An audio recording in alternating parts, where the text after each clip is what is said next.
नमस्कार, आप सभी प्रशिक्षुओं का Sai college of teachers training ओनामा के इस ऑनलाइन क्लास में स्वागत है। आज के क्लास में हम बात करेंगे बीएड प्रथम वर्ष के पेपर कोड EPC 2 के यूनिट 2 से।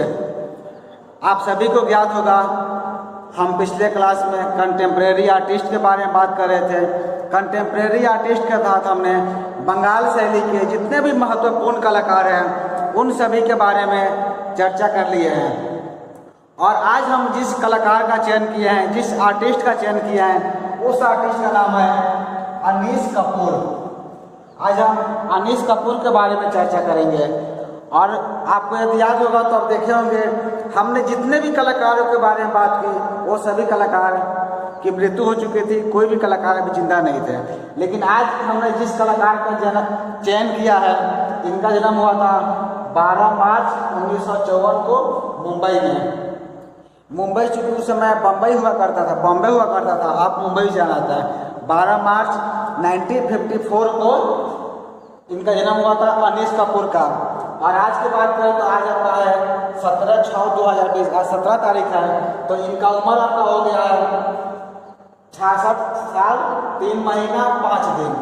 यानी कि यदि हम आज की बात करें, प्रेजेंट की बात करें, तो प्रेजेंट में इनका उम्र है 66 साल 3 महीना और 5 दिन। तो हम इस कलाकार के बारे में बात करते हैं, अनीस कपूर के बारे में।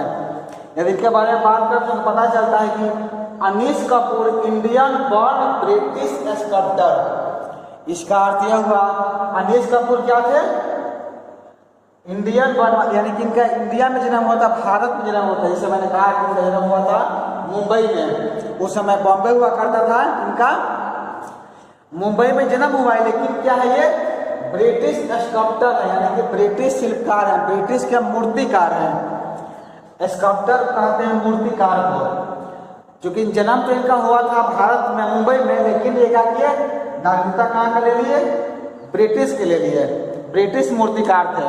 और हम आगे जानते हैं इनके बारे में। Sculptor known for his use for abstract biomorphic form and his penchant for rich colours and polish surface. यानी कि जो भी ये मूर्तियां बनाते थे, ये अमूर्त बायोमॉर्फिक रूपों का उपयोग किए हैं और समृद्ध रंगों और पॉलिश सतह, यहाँ पर देखेंगे जो क्या करते हैं, पॉलिश सरफेस का प्रयोग करते थे। यानी कि इनकी जितनी भी मूर्तियां हैं, सभी मूर्तियां में हम देखते हैं कि पॉलिश की हुई है, पॉलिश की सतह का प्रयोग किया गया है।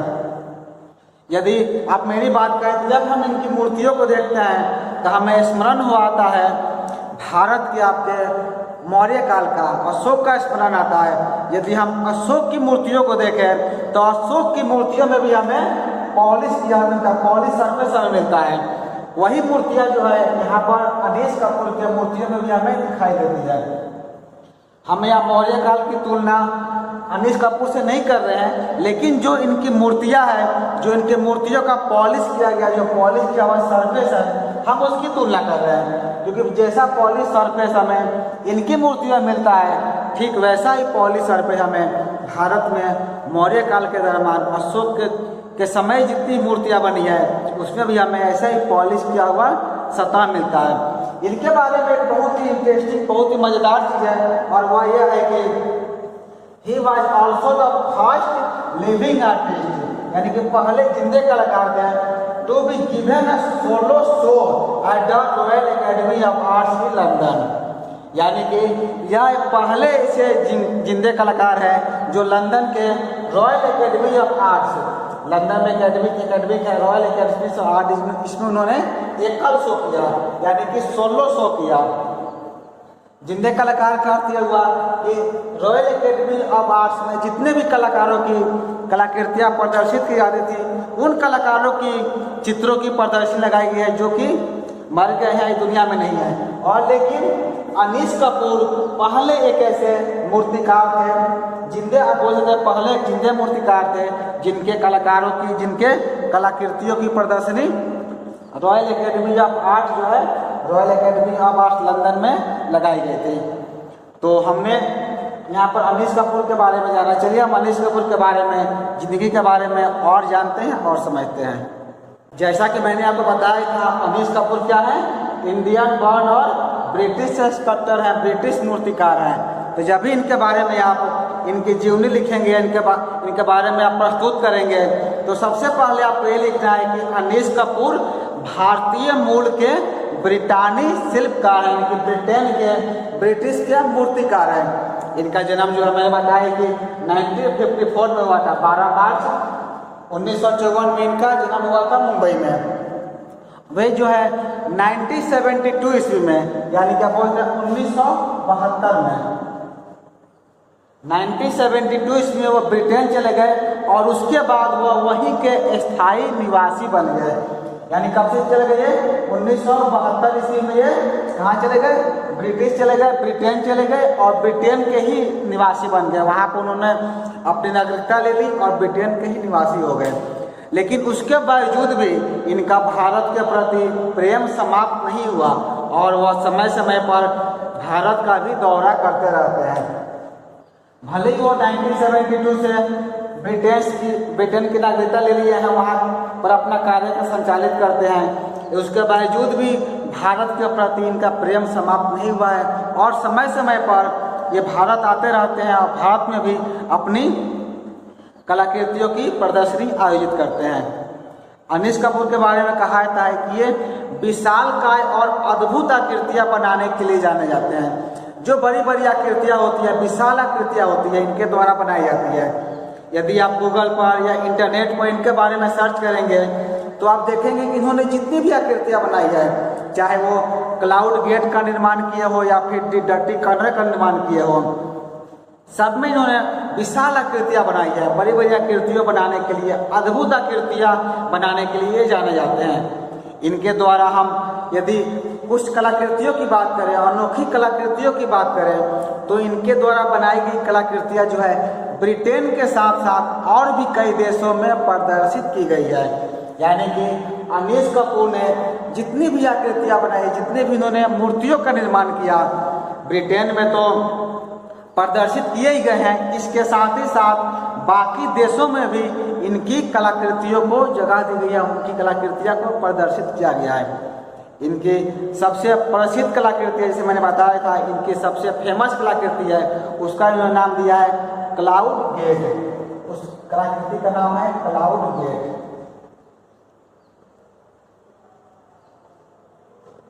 उन्होंने एक कलाकृति बनाई, इसका नाम दिया था उन्होंने क्लाउड गेट। आप क्लाउड गेट सर्च करेंगे तो आपको इंटरनेट पर वो आकृति मिल जाएगी, जिसमें उन्होंने पॉलिश सरफेस का प्रयोग किया है। जैसे मैंने कहा ही था, ये क्या करते थे, rich colour and polish surface का प्रयोग किया है। तो जब आप क्लाउड गेट आकृति को देखेंगे तो सब चीज़ें आपको आसानी से समझ में आ जाएगी। चलिए इनका हम दूसरी कलाकृति के बारे में बात करते हैं, जो है शिकागो के मिलेनियम पार्क में स्थित है।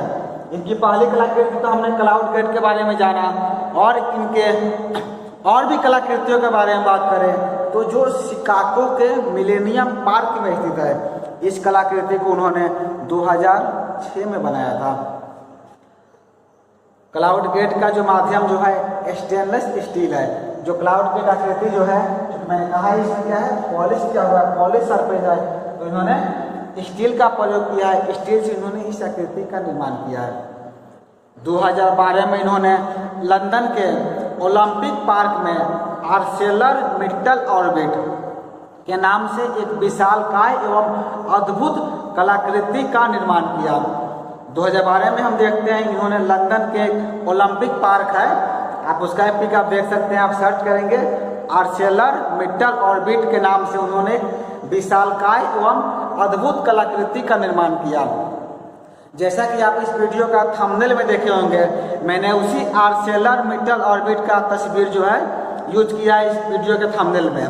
आप सभी देखे होंगे, अनीश कपूर का जब वीडियो ओपन करेंगे तो उसमें देखे होंगे कि आर्सेलर मिट्टल ऑर्बिट का जो विशालकाय एवं अद्भुत कलाकृति है, उसी का हमने इस वीडियो के थंबनेल में प्रयोग किया है। क्योंकि ये क्या थे, इंडियन बॉर्न आर्टिस्ट है और काम भी करते थे हर जगह के लिए। इसको उन्होंने भारत सरकार ने इन्हें 2012 में पद्म भूषण पुरस्कार से भी सम्मानित किया। ये भी आपको याद रखना है, इससे याद रखना है 2012। 2012 में क्या था, भारत सरकार के द्वारा इन्हें पद्म भूषण पुरस्कार से भी सम्मानित किया गया, इन्हें सम्मानित किया गया पद्म भूषण पुरस्कार से।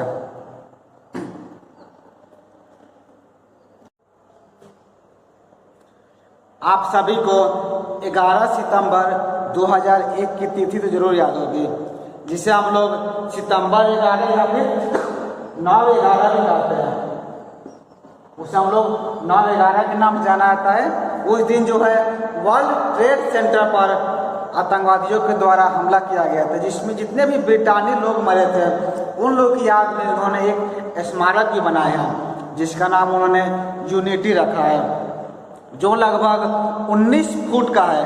इस स्मारक को न्यूयॉर्क के हनोवर चौक पर प्रदर्शित किया गया है।